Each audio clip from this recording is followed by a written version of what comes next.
No coincidimos en la fecha. Ella cree que debe ser el día 20, este miércoles. Yo creo que debe ser el día 25, el próximo lunes.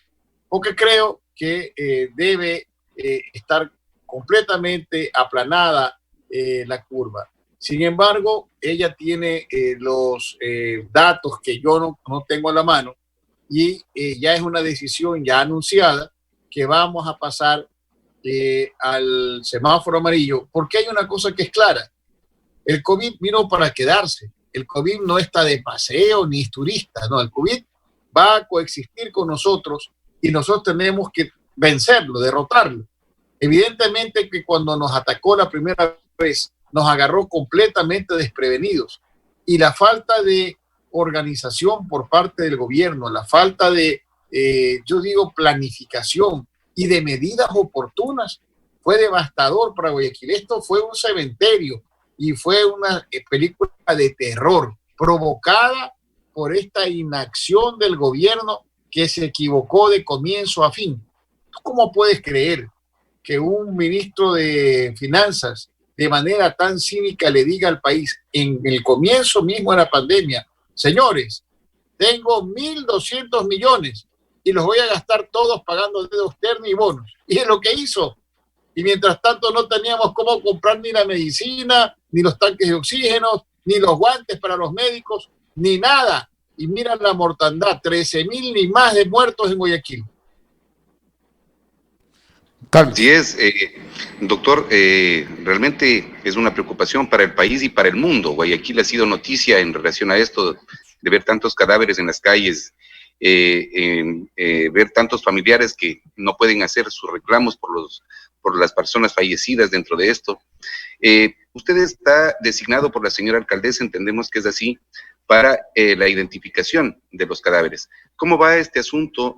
Pudimos escucharlo en un medio de comunicación muy importante hoy en la mañana, pues de que todavía no se ha logrado y que se están haciendo pruebas dactiloscópicas en algunos de ellos, que ya usted por su esfuerzo lo ha logrado, pero que también hay otros que ya no se puede por el alto grado de descomposición. ¿Usted le podría explicar a nuestros oyentes con más claridad, por favor? A ver, no, yo no he sido designado por la alcaldesa. Yo mismo me designé y yo mismo me preocupé de buscar a todas las personas que reclamaban sobre sus cadáveres no identificados. Me pareció sumamente raro este pedido. Y con el pasar de los días y el pasar de las semanas, logré inicialmente identificar a 84 personas que reclamaban estos cadáveres. Esa información se la brindé al presidente de la República, al presidente del COE, y comencé a continuar recogiendo datos y luego presenté un nuevo registro con 98 nombres. Hoy tengo 88. Voy a decir, ¿cómo es esto, doctor? A ver, inicialmente la policía dijo con la fiscalía que habían encontrado 133 cadáveres no identificados en 5 contenedores en estado de descomposición. De este grupo, 63 han logrado ser identificados por la prueba de dactiloscopio, pero los otros 70 no han podido ser identificados porque ya las huellas dactilares están en completo estado de descomposición. El cuerpo es un zombie, ya no se lo puede reconocer sino a través de la prueba de ADN. Y entonces usted mira, doctor, si solamente hay 73, perdón, si solo hay 70 cuerpos que faltan por identificar, ¿cómo es que usted tiene 88 que me reclaman identidad? Y la respuesta es muy sencilla. Lo que no se ha dicho y que hoy día denuncié yo en Ecuavisa es que hay 30 cadáveres más abandonados en la morgue del Hospital del Guasmo. En realidad, los cadáveres con estos 30 son 163, más 163, pero a eso debe sumarse 4 cadáveres más. ¿Cómo? ¿De dónde? Me dicen usted.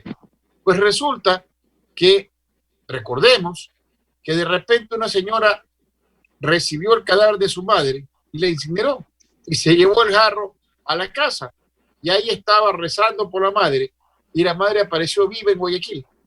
El cadáver que le dieron no era de la madre y de repente un señor sepultó a su padre y de repente el padre apareció en la maternidad Sotomayor. El cadáver que recibió tampoco era del padre. Y así, hace una semana, apareció otra señora que también había retirado un cadáver equivocado y lo había incinerado. 4 cadáveres que no sabemos a quién quemaron ni a quién sepultaron. Son 167. Además, yo tengo un grupo de personas, 10, que dicen, según el control de los hospitales, que retiraron ellos los cadáveres, pero ellos no han retirado los cadáveres. Entonces, el tema es tan grave porque han violentado el protocolo para retirar cadáveres o para entregarlos, que se genera una enorme duda. Mucha gente dice, oiga, ¿yo qué certeza tengo que el cadáver que enterraron es de mi pariente? Porque ya dependemos únicamente de lo que nos dice el Estado. Y el Estado, como lo estoy probando, ha mentido en reiteradas ocasiones, especialmente en estas 4 que de manera puntual han sido descubiertas. Así es, pues realmente es preocupante. Pasamos a estudios con el licenciado Germán Jarrín en Estudio Central. No sé si usted tiene, licenciado, alguna pregunta para el doctor Héctor Vanegas o vamos a continuar. No, claro, por supuesto. Bueno, primero el cordial saludo al doctor Vanegas. Insisto, el agradecimiento por permitirnos estos momentos para poder dialogar con usted. ¿Cómo ve usted la situación a futuro de la ciudad de Guayaquil? Con este paso al color amarillo del semáforo, ¿hay algún riesgo que corre la ciudad? ¿Qué porcentaje de gente creen ustedes o saben ustedes dentro del municipio de Guayaquil que está contagiada?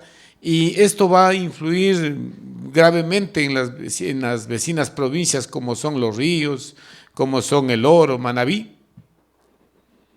Pero todo lo que pasó en Guayaquil ocurrió porque este gobierno no tuvo ni el control ni el ánimo de querer solucionarlo. Si el gobierno sabía que en China el COVID arrasó y sabía que en Corea también arrasó y que luego se extendió a España, a Italia y llegó a Estados Unidos y que era a través de los vuelos internacionales que podía ingresar en el país, ¿por qué no cerró las fronteras? ¿Por qué cuando ocurrió que el 12 de febrero vino supuestamente la paciente cero que llegó a la provincia de Los Ríos transmitiendo el COVID, ¿por qué no cerró entonces el 12 de febrero las fronteras? Y recién lo hizo el 16 de marzo. Es decir, después de casi 30 días, cuando ya todos los que habían venido de Europa y de Estados Unidos habían traído el virus y habían contaminado a medio país. ¿Por qué permitió un juego de fútbol entre el Barcelona y el Independiente y permitió que vaya tanta gente a contaminarse? Entonces, cuando tomó las medidas, queda muy tarde. Ya había ocurrido una contaminación masiva y por eso es que Guayaquil es la que sufrió más la pandemia. Dirán, ¿pero por qué? Porque los guayaquileños y los costeños salimos en vacaciones en febrero y en marzo. Si hubiese sido en septiembre y octubre, sería Quito el problema y no Guayaquil. Nosotros, lamentablemente, dependimos de las políticas de salud que dictó el gobierno y nos impidieron reaccionar a tiempo al gran grave problema que había, porque lo que no sabíamos es que todos los hospitales públicos no tenían ni las suficientes camas, ni tenían los suficientes tanques de oxígeno, ni la suficiente medicina, y los que estaban ahí, los gerentes y directores que han sido antes y los de ahora, solo buscaron una manera de lucrarse económicamente a través de negociados que impidieron dotarlos de todos los recursos que hubiesen sido vitales para salvar tantas vidas. Es más, fueron tan cínicos que en plena crisis vieron de qué manera, por ejemplo, a estas mascarillas las revendían para obtener otro billete. No solo eso, hasta revendieron o recompraron las fundas de los cadáveres.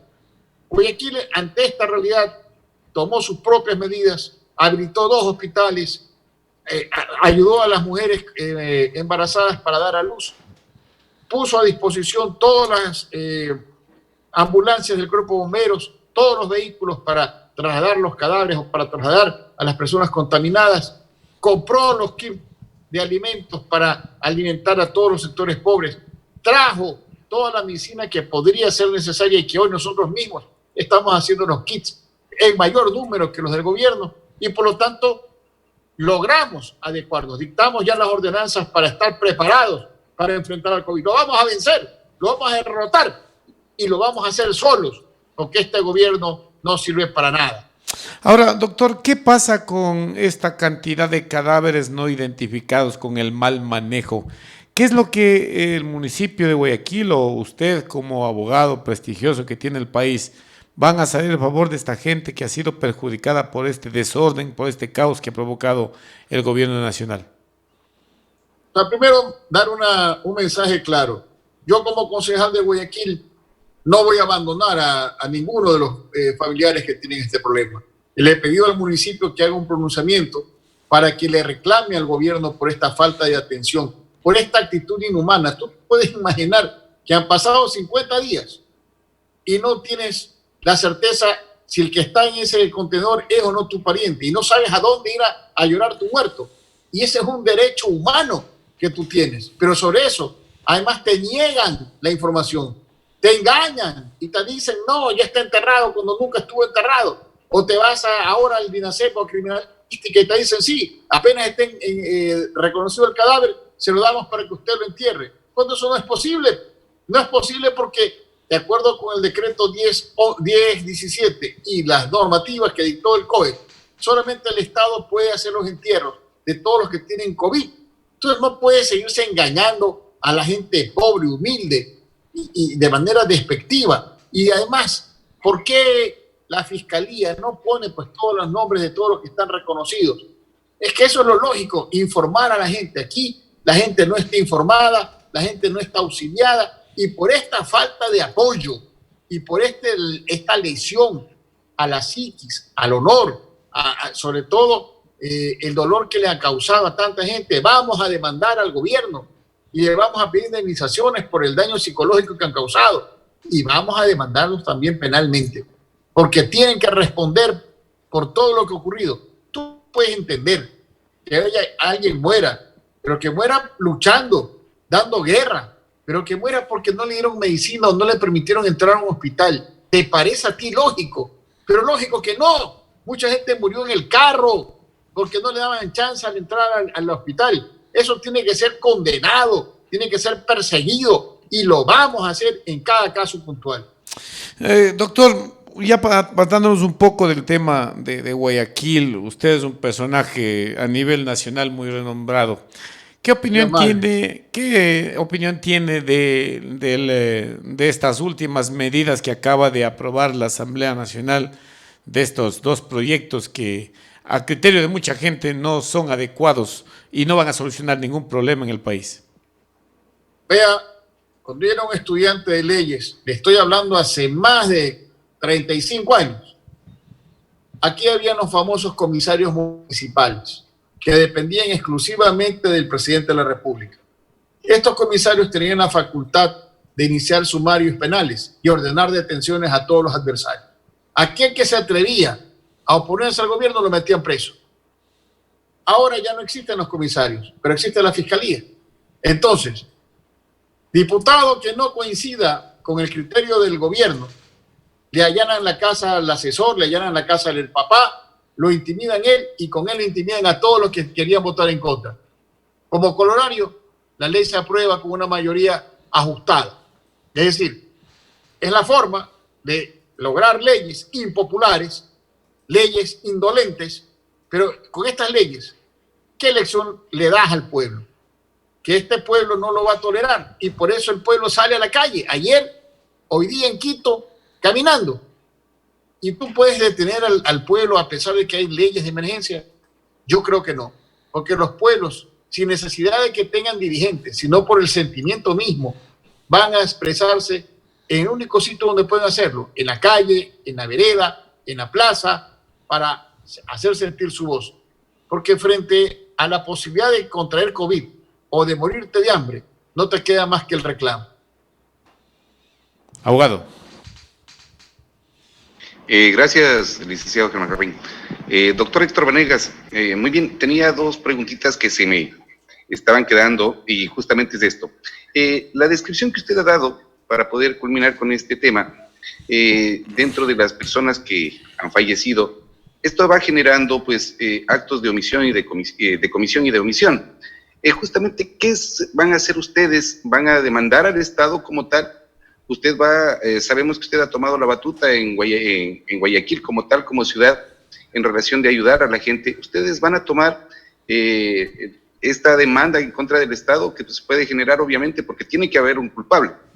Y obviamente por la omisión o por la comisión que se han hecho en estos delitos, se merece pues un juicio.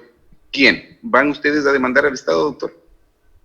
Vamos a demandar al Estado por la vía civil para pedir una reparación de carácter económica para cada una de las familias que han sufrido una lesión. El hecho de que te hayan entregado después de 50 días el cadáver y ya tengas sepultado a la persona no deja de disminuir o de afectar la lesión que ya sufriste. Y en el caso de los que todavía no tienes el cadáver y tienen que someterse a un procedimiento de ADN para poder identificar, aumenta incluso el dolor y la indemnización que vamos a reclamar. Vamos a reclamar también internacionalmente, porque de acuerdo a la Convención Interamericana de Derechos Humanos, lo que se ha ocurrido en esta lesión a la identidad, a la integridad psicológica de las personas, es evidente. Es que no tienes mucho que probar. Simplemente los cadáveres no están reconocidos y como el Estado solito se puso la soga al cuello y se ahorcó, porque al dictar el decreto 1017 y dictar todos los protocolos sobre quién era el que tenía de manera exclusiva que administrar y de controlar el traslado de los cadáveres, que dijo era el Estado ecuatoriano, asumió para sí, per se, toda la responsabilidad. Y al haber fallado en esa responsabilidad, ¿quién es el que tiene que responder? El Estado. Obviamente que el Estado en su momento repetirá en contra de los directores de los hospitales, de los camilleros, de la policía. Ese ya no es nuestro problema. Nosotros vamos a ir contra el Estado porque él es el causante del enorme problema que tenemos. Gracias, doctor. En relación a esto, para cerrar ese tema y en relación a la pregunta que le realizaron de Estudios Centrales, ¿cuál es la propuesta del municipio de Guayaquil en el efecto post-pandemia que va a haber? Es decir, la reactivación económica. Ustedes, obviamente, hay una contraposición a lo estipulado por las leyes del Estado y esto. ¿Cuál es la postura del municipio de Guayaquil para la reactivación como tal? Bueno, nosotros tenemos nuestra propia visión de las cosas, nos manejamos de manera más objetiva, no dependemos del gobierno central, creemos que se han cometido muchos errores y Guayaquil tendrá que reactivarse. Entre las cosas que yo planteo, y se lo dije a la alcaldesa por escrito, es que hay que asegurar este distanciamiento y este distanciamiento tiene que asegurarse haciendo ciertas avenidas de Guayaquil eminentemente peatonales. Es decir, no pueden todas las calles estar carros y personas. Algunas calles tendrán que ser solo peatonales para asegurar el distanciamiento entre una persona y otra. Debemos dictar medidas que permitan que todos puedan trabajar, pero tal vez en horarios diferentes, para asegurar que todos vayan, pero que no vayan al mismo tiempo. Hemos dictado también ordenanzas para asegurar la bioseguridad de cada una de las personas. Todo esto es un proceso. Como te digo, Guayaquil tiene que reactivarse. El COVID no es que está de paseo, está entre nosotros. Ojalá la vacuna aparezca pronto y sea antes de que vuelva a haber algún rebrote o vuelva a aumentar el número de fallecidos. Doctor, una pregunta final que ya vamos concluyendo con esta media hora de entrevista. El gobierno desde el inicio aparentemente entregó cifras maquilladas, cifras no reales, si bien eran oficiales. Una vez que el municipio de Guayaquil comenzó a hacer un tipo de procedimiento de encuestas y en lugar de preguntar se tomaron las pruebas rápidas y esto arrojó de que en realidad en Guayaquil existe un 32% de la población contagiada. Según usted, doctor, ¿a qué se debe esta diferencia abismal de los resultados que dio el gobierno con los que emitió, creo que la semana pasada, un poco atrás, el municipio de Guayaquil? Pero es que mira, tú para poder tener una muestra válida en un tema tan grave como este, debes tener una efectividad en la valoración preventiva. Cuando el gobierno dice, vamos todos a hacer aislamiento para protegernos y no contaminarnos, y te mandaron a ti y a mí y a todos a la casa, esa es una respuesta válida a medias, porque uno debe aislarse cuando está contaminado, pero si no está contaminado, ¿para qué se aísla? Y la parte más grave, cuando uno es asintomático y está enfermo, ¿no es cierto?, y no presenta síntomas y se va a meter a la casa, contaminó a toda la casa y fregó a toda la casa. Entonces el gobierno en eso fracasó, porque al comienzo tenían solo 300 muestras. Cuando la ministra Raimunda dijo, voy a traer 2 millones de muestras, ya vienen el día lunes, y el día domingo renuncia diciendo que no había plata para traerlos y que nunca había contratado. ¿Se imagina horrenda estafa que sufrió el país? Y las muestras tomadas hasta el día de hoy te digo, llegan tal vez a 100.000 en el país, de acuerdo al dato que da el propio gobierno. Después de 2 meses llegan a 100.000. Pero solamente en Guayaquil hay 3,5 millones de habitantes. Y en Ecuador hay 17 millones. ¿Tú crees que con 100.000 pruebas, de las cuales son positivas creo que 39.000, puede ser un indicativo para decirnos cuántos están contaminados o no? Imposible, es imposible. Entonces el municipio aumenta el número de pruebas y hace un estimativo. Yo personalmente creo que por lo menos el 60% ya pasó la enfermedad. Es lo que yo creo. Y lo creo en virtud de mi experiencia, porque mucha gente no sabe, y te lo voy a decir. Yo durante 25 años de mi vida fui miembro de la Defensa Civil del Guayas y llegué a ser el primer jefe del cuerpo de voluntarios de la provincia, con rango de coronel. Si alguien sabe de riesgo, si alguien sabe de cómo enfrentar este tipo de cosas, soy yo, porque para eso me capacité durante todos 25 años de mi vida. Entonces tú colocas en el departamento de riesgos a la señora Ocles, que no tiene el curso de Boy Scout. ¿Cómo puede estar ella dirigiendo eso? Y ahora está procesada por tráfico de influencias. Y en su reemplazo pones al señor Salazar, que en su vida ha hecho un curso de riesgo, ni siquiera de primer auxilio, no sabe ni cómo poner la inyección y tomar la presión básico en un curso de primeros auxilios. Entonces, ¿cómo puedes tú, en un tema tan grave como esto, no poner un técnico? Entonces, si tú me preguntas, el Estado ha estado a ciegas con neófitos, y los neófitos lo único que pueden provocarte es un desastre, como ocurrió en este caso. Doctor, sí, la verdad es que eso es lo que aparentemente ha sucedido en nuestro país y por eso los resultados que tenemos.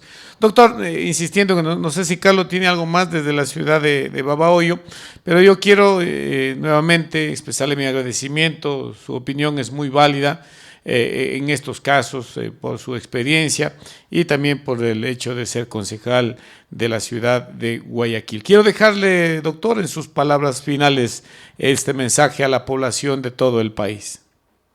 Quiero agradecerle profundamente por esta entrevista, saludar a la provincia de Bolívar y de Los Ríos, decirles que sus palabras hacia mí también han sido muy generosas. Yo lo que soy es un litigante, un abogado que durante muchos años, ya casi 30, he recorrido la patria buscando que siempre se cumpla con la justicia y peleando por la verdad. Y donde haya una opresión, donde haya un abusivo, donde haya una persona prepotente que quiera afectar a un hombre humilde, a un hombre de pueblo, habrá un Vanegas que socorrerá inmediatamente y auxiliará. Por eso estoy defendiendo a todas estas familias de manera gratuita, porque hay cosas que están vinculadas al compromiso que yo tengo como defensor, y es que brille la justicia y que todos estos malvados, que todos estos canallas que tanto daño le han hecho a Guayaquil y al país tengan que pagar con la cárcel y además con la indemnización que corresponde de acuerdo con la ley. No podemos olvidar lo que ha pasado. Guayaquil no va a olvidar y no va a perdonar. Eso ténganlo claro. Muchas gracias por haberme entrevistado. Muy amable, muchas gracias al doctor Héctor Vanegas, concejal de la ciudad de Guayaquil, abogado de profesión y muy conocido a nivel nacional, el doctor Héctor Vanegas. No sé si Carlitos, alguna cosa final para concluir ya con esta transmisión y retomar la transmisión con nuestro nuevo entrevistado. Sí, licenciado, muchas gracias. Quería agradecerle al doctor Héctor Vanegas por habernos permitido entrevistarlo. Realmente es un personaje que es muy conocido a nivel nacional. Dentro de esto nos ha dado más claridad de las cosas que han pasado en Guayaquil, de la severidad de lo que está sucediendo pues acá en esta ciudad. Es preocupante. Esperemos que por lo menos no se ha decidido todavía, como ya lo dijo el señor concejal, no se ha decidido cambiar de color a amarillo todavía en Guayaquil, solamente están San Borondón y El Triunfo como ciudades del Guayas. Es preocupante tanto para los ríos Bolívar y la Sierra Central en sí, porque va a haber obviamente más flujo de personas y la contaminación puede ser superior. Babahoyo estaba, por ejemplo, a punto ya de cambiar la luz del semáforo amarillo, y justamente en el Día de la Madre, hasta ahora de lo que se conoce, hay 115 contagiados más. Entonces, esto es lo que empieza a preocupar. ¿Cuál es la actitud de la gente, licenciado? Y en eso pues estaremos en el transcurso de esta semana con algunos entrevistados que tenemos ya dando a conocer a la ciudadanía. Y agradecer como siempre a Radio Espacio por estos momentos que tenemos para poderle informar a la ciudadanía en forma clara y transparente, como siempre lo hacemos. ¿A quién tenemos del día de mañana desde la oficina de Guayaquil, abogado? De la oficina de Babahoyo, perdón. Sí, el abogado Javier Cuadro Gastesi estará con nosotros a las 18:30, pues justamente el día de mañana. Él es el director de la Comisión Anticorrupción de Los Ríos, y él estará dándonos a conocer pues lo que está pasando con los abogados también en esto de las firmas electrónicas, que se está convirtiendo en un negociado para la judicatura, según palabras de él, nos ampliará, y también sobre las denuncias que han hecho ya la Comisión Anticorrupción al señor alcalde del Cantón Babahoyo. Eso nos dará a conocer el día de mañana el abogado Javier Cuadro Gastesi. Ok, muchas gracias. Vamos cortando ya con esta transmisión. Nos vamos a un corte comercial. En unos instantes estaremos dialogando vía Zoom con el ingeniero Mesías Monar, gerente de la Cooperativa de Ahorro y Crédito San Miguel Limitada. Préstamos para la gente que quiere emprender en esta pandemia. Regresamos en instantes. Inicio de espacio publicitario. La Cooperativa San Miguel Limitada comunica a sus socios que para contribuir con la reactivación de las actividades productivas y dinamización de la economía local, está otorgando créditos para la agricultura, ganadería y especies menores, ampliación de negocios y emprendimientos en general. Para facilitar el trámite, se han reducido los requisitos y se efectiviza el préstamo en 48 horas. Se pone en consideración de los socios que quienes no cuenten con garantías personales o hipotecarias, se les ayudará con la garantía de la Corporación de Finanzas Populares, previo a la valoración de su propuesta. Venga, visítenos, será un placer atenderlo. La Cooperativa San Miguel Limitada, junto a los sanmigueleños y bolivarenses que creen en su gente. Ingeniero Mesías Monar, gerente. Toda la provincia Bolívar se mantendrá semáforo en rojo. Esto quiere decir que las actividades comerciales se realizarán mediante pedidos telefónicos, redes sociales o en línea, con entrega a domicilio. Servicio de taxi, según la restricción de su número de placa. El horario es de 5 de la mañana a 14 horas. El toque de queda continúa con la misma hora establecida. El horario de 14 horas a 5 de la mañana. Cumplamos con todas estas disposiciones, porque juntos superaremos esta pandemia. Quédate en casa. Prefectura de Bolívar. Fin de espacio publicitario.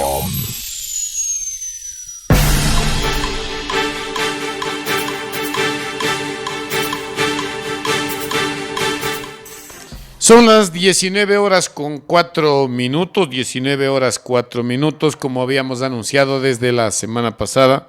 Primero pidiéndole mil disculpas al ingeniero Mesías Monaria, que habíamos concertado una entrevista para la semana pasada y problemas míos con esta agenda de la gente que quiere participar en la radio. La verdad es que el que se equivocó fui yo, ingeniero, así que mil disculpas por esa situación. Queremos vamos a en unos instantes más estar ya en el enlace. Estamos esperando los subtítulos nada más.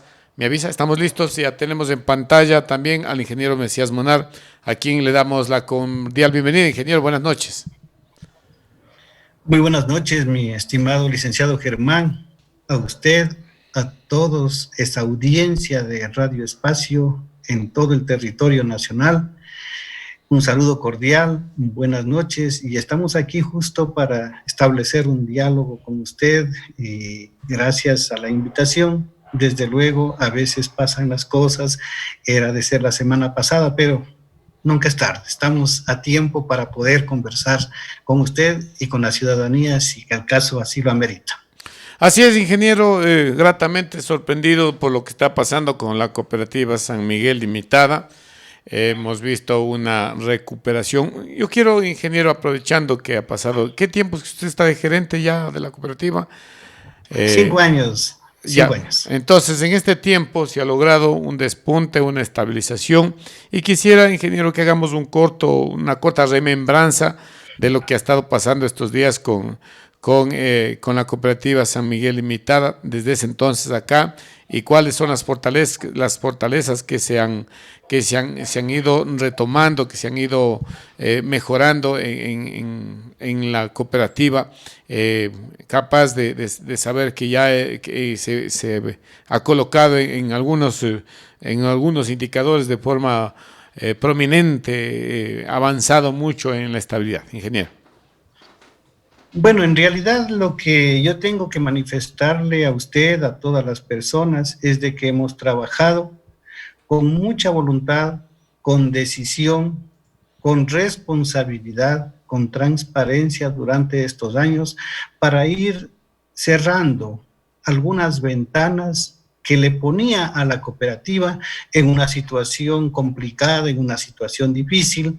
Y cuando digo ir cerrando estas ventanas es ir mejorando los indicadores que hoy por hoy las cooperativas del país, el cooperativismo, digamos, tiene un organismo de control que es la Superintendencia de Economía Popular y Solidaria, y esta institución da determinados lineamientos que hay que cumplir. Estamos controlados al 100%, y ese control permite de que ya las instituciones de intermediación financiera como la cooperativa San Miguel traten definitivamente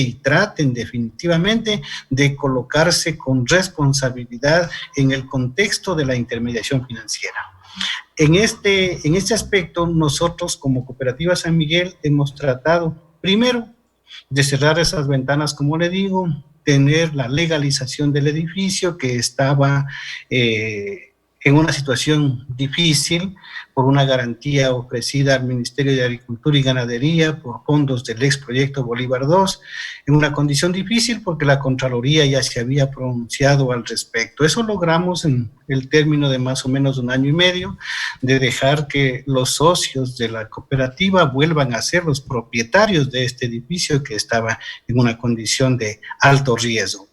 Luego de que haber transparentado lo que es colocación de créditos, no tener esas renovaciones, novaciones o reestructuraciones por más de hasta 8 veces, eso ha hecho de que vayamos cerrando también esta otra ventana de una ilusión de cobrar. Y esa cartera se tuvo que castigar obviamente con el trabajo y el esfuerzo de estos 5 años. ¿Cómo se castiga? Provisionando, o sea, no hay otra forma. Los socios no pueden perder ese dinero, entonces es con el esfuerzo, el sacrificio, el trabajo diario de estos 5 años que se ha castigado. Hoy no tenemos créditos por castigar y el indicador obviamente ha mejorado en este sentido. La ley dice muy claramente que transcurridos los 1080 días de que un crédito no es pagado, tenemos que provisionarlo y castigarlo, so pena de que esto significa ir bajando a veces la liquidez, pero hay que cumplir. Otro de los aspectos importantes que hemos logrado es transparentar la morosidad. La morosidad, este rato nosotros contamos al cierre del mes de abril con el 3.74, lo que significa estar con alrededor de 6 puntos y un poco más del promedio nacional, que supera el 10% en nuestro segmento, que es el segmento 3. Esto nos da una seguridad de manifestarles a nuestros socios, a nuestros clientes, a la ciudadanía sanmigueleña, a la ciudadanía bolivarense y del país, que es una institución confiable al 100%, y esto que le manifiesto, licenciado Germán Jarrín, usted lo puede encontrar, nuestros socios, la ciudadanía lo puede encontrar en la página de la Superintendencia de Economía Popular y Solidaria.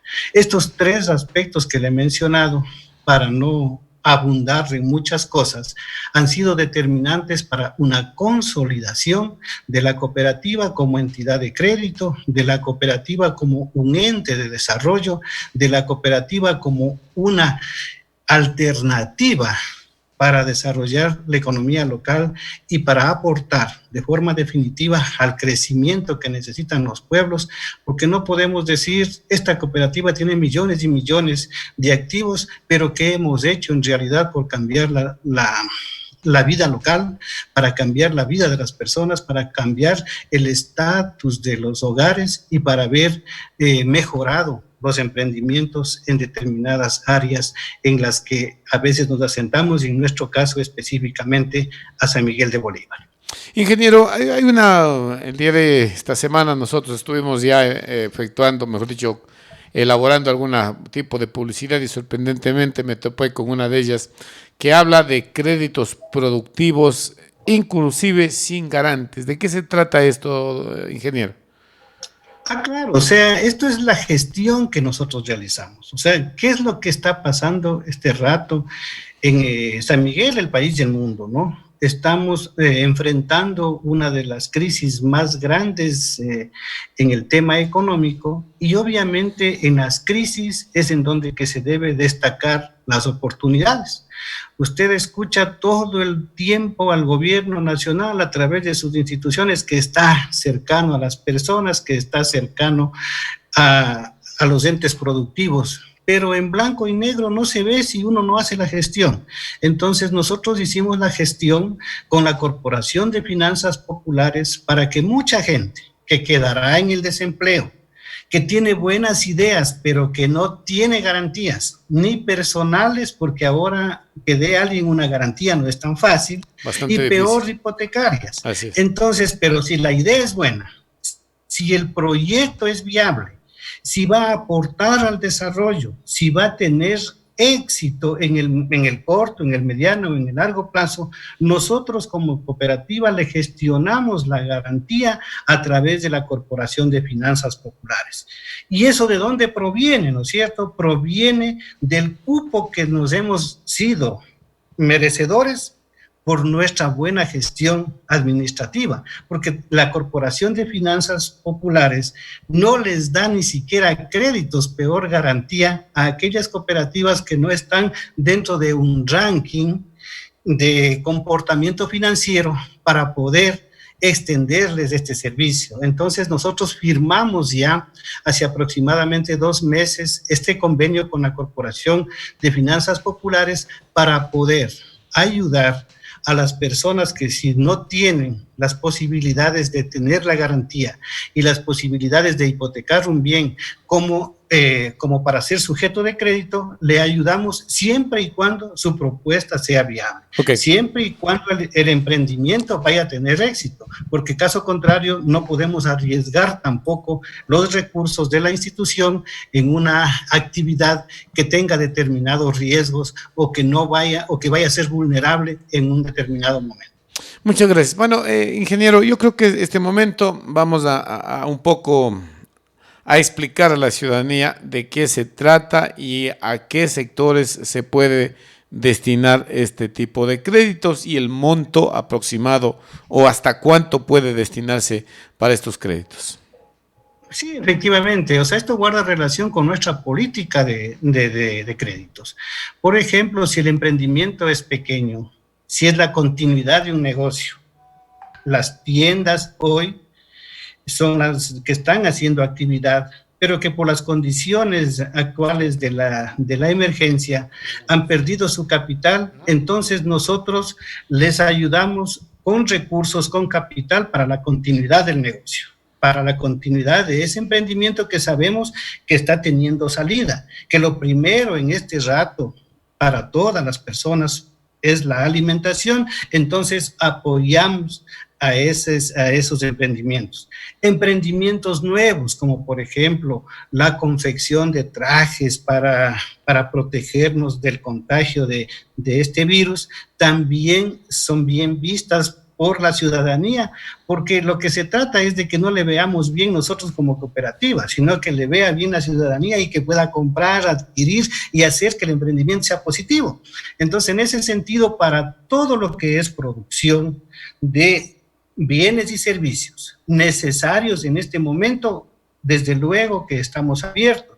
En el caso de la agricultura, nosotros que hemos estado siempre vinculados con los sectores productivos, también le estamos inclusive ampliando un cupo de crédito que ellos tenían. Por ejemplo, si antes le entregábamos 500, 600 dólares por cuadra de maíz, hoy podemos entregarle hasta $1,000 porque será la agricultura la que vaya a sostener la base de la economía local. Entonces, no hay un techo mínimo, ni tampoco un techo máximo.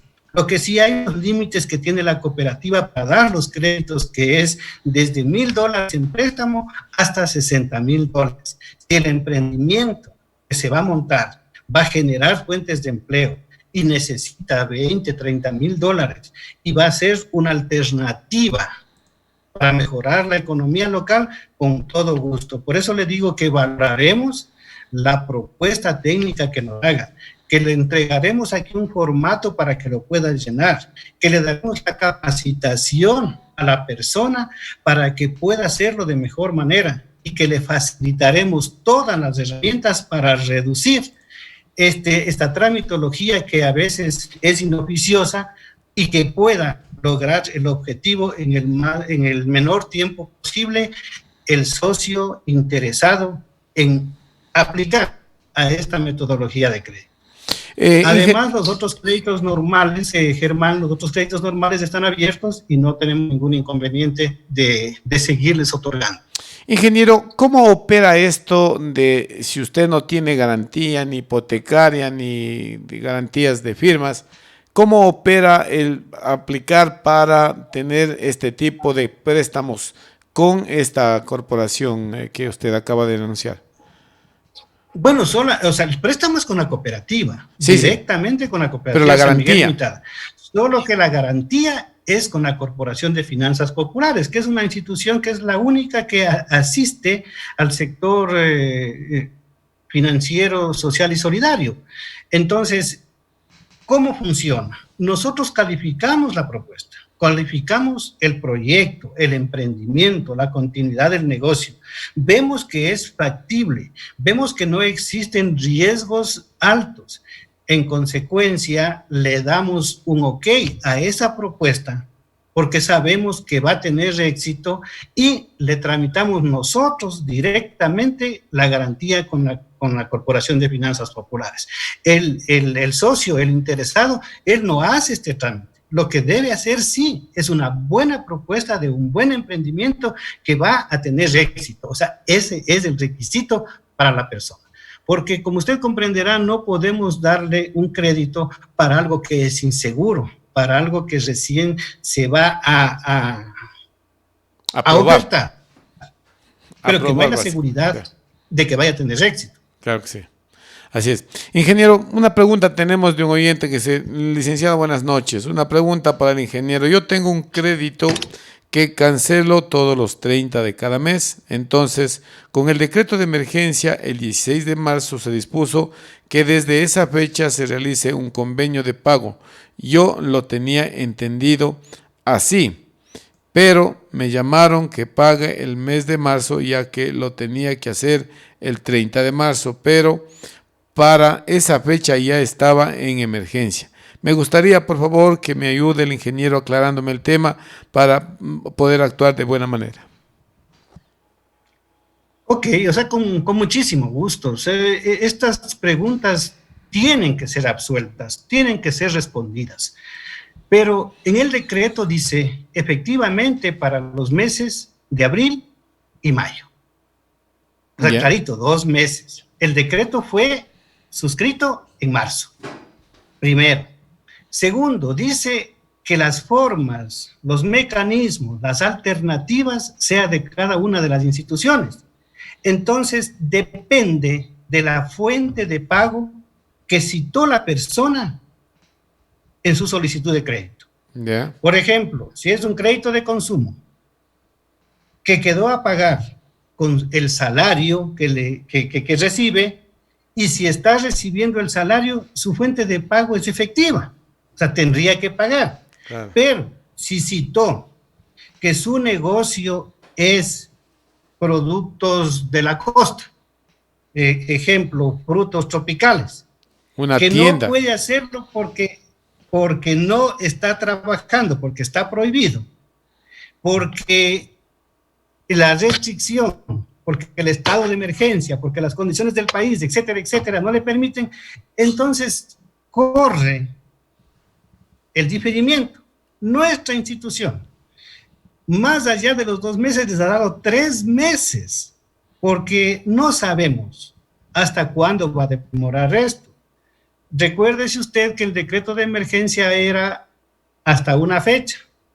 Hoy el señor presidente de la República dijo hasta el 16 de junio. Y ya estamos terminando mayo. Es decir, que ya se está terminando los 2 meses del diferimiento, por una parte. Por otra parte, en la Asamblea Nacional acaban de aprobar una ley en donde que dice que se debería diferir mientras demora el estado de emergencia más 60 días. Entonces, habrá que también estipular cómo las instituciones de crédito van a manejarse durante ese tiempo que no tenga los ingresos por concepto de cobros de cuotas de crédito. Esa parte no se dice, entonces se deja a las instituciones a poder manejarse. Yo lo único que le contestaría ya concretamente al señor que hace la pregunta es de que estamos cumpliendo exactamente lo que determina el decreto, pero que las condiciones de cada crédito son diferentes, que las condiciones de cada deudor son distintas, que las condiciones de cada institución son totalmente diferentes, y lo que le garantizamos a nuestros socios, a nuestros clientes, es la confianza y es la tranquilidad de que nuestros indicadores en abril, ya con un mes de diferimiento, siguen siendo extremadamente confiables.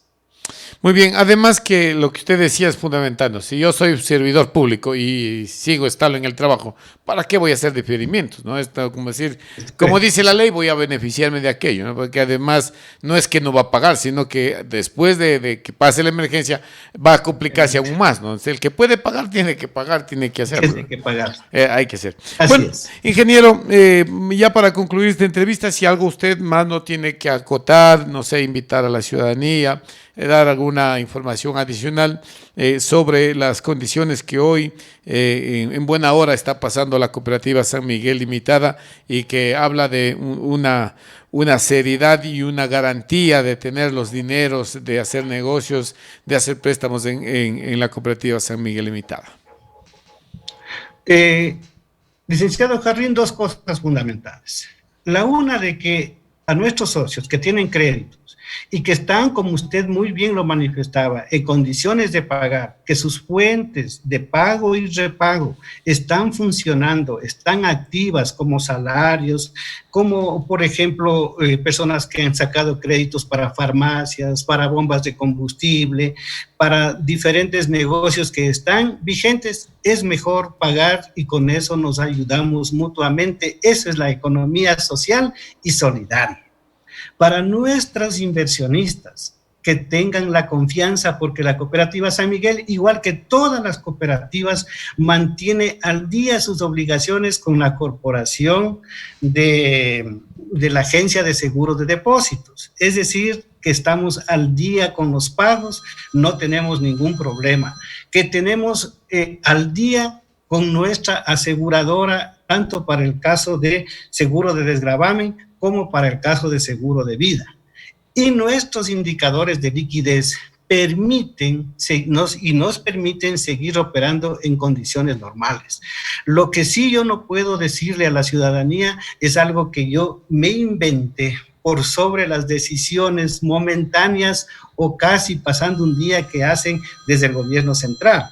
Por ejemplo, la Junta de Regulación y de Política Financiera y Monetaria establecerá el mecanismo de lo que está determinándose esta ley, que entiendo el señor presidente apoyará o no, o sea, es su decisión.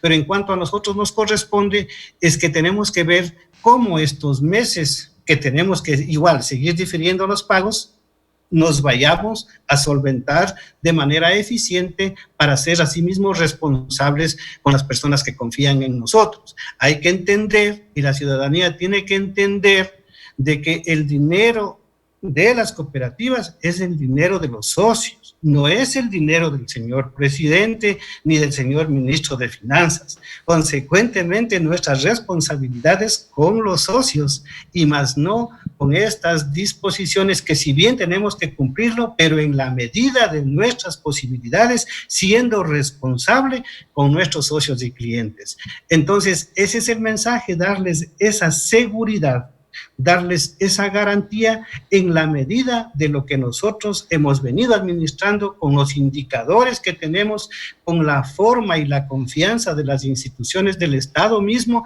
e inclusive con la confianza de organismos internacionales que también le apoyan a la cooperativa San Miguel. Ingeniero, muchas gracias por aceptar esta invitación. Esperemos en los próximos meses seguir dialogando para entregar más buenas noticias a los ciudadanos y a quienes son socios de la cooperativa San Miguel Limitada. Ingeniero, muchas gracias. Muchísimas gracias a usted, un gusto y un saludo a la distancia a toda nuestra población sanmigueleña, bolivarense y del país, pedirles que, si bien es cierto, tenemos que retornar a nuestras actividades económicas porque ya no aguantamos más a veces en algunos casos, pero hacerlo con todos los cuidados, con la precaución. Nuestra cooperativa aquí les ofrece un edificio totalmente libre de contaminación, con ozonificación. Les estamos entregando gratuitamente un poquito de cloro para que hagan la desinfección en sus casas. Tenemos el control necesario para evitar cualquier posibilidad de contagio y eso es lo que podemos hacer. Eso es lo que les puedo decir e invitarles a seguir manteniendo la confianza. Esta institución es de San Miguel, esta institución es de los sanmigueleños, para los sanmigueleños y para todos los socios y ecuatorianos que sigan confiando en nuestra cooperativa. Estamos ahí para trabajar día a día por su seguridad y por su confianza. Muchísimas gracias. Muchas gracias al ingeniero Mesías Monar, gerente de la cooperativa San Miguel Limitada. Así que ahí está la respuesta a lo que nosotros decíamos, ¿no? Yo creo que es importante saber que las instituciones como las cooperativas, que son